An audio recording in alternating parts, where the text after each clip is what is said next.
L'enquête avait été ouverte le 26 novembre 2021, suite à la diffusion d'un documentaire réalisé par les équipes d'Envoyé spécial. À l'époque, 6 femmes avaient pris la parole, accusant Nicolas Hulot de violences sexuelles qui auraient été commises entre 1989 et 2001. Des faits que l'ancien ministre a toujours fermement réfutés.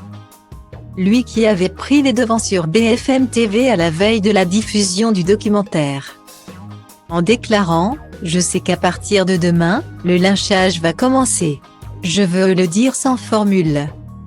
Sans éléments de langage, ni de près ou de loin, je n'ai pas commis ces actes. » Ces affirmations sont purement mensongères.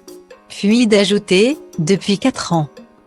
Je subis le poison de la rumeur, des insinuations, parfois des accusations au grand jour. » Nicolas Hulot avait également annoncé qu'il quittait la présidence d'honneur de sa fondation, souhaitant protéger ses proches de l'orage qui s'apprêtait à s'abattre sur lui.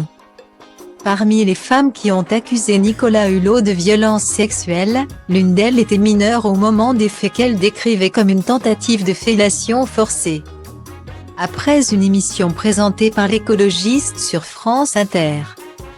À la suite de la diffusion du documentaire, une enquête avait été ouverte pour viol et agression sexuelle sur mineurs. Laure Becquehaut, la procureure de Paris, avait expliqué via un communiqué que l'enquête servirait à déterminer si les faits dénoncés peuvent caractériser une infraction pénale et si, au vu de leur ancienneté, la prescription de l'action publique est requise. Ce lundi 12 septembre, le parquet de Paris a finalement annoncé que les faits relatés étaient prescrits et que l'enquête serait par conséquent classée sans suite.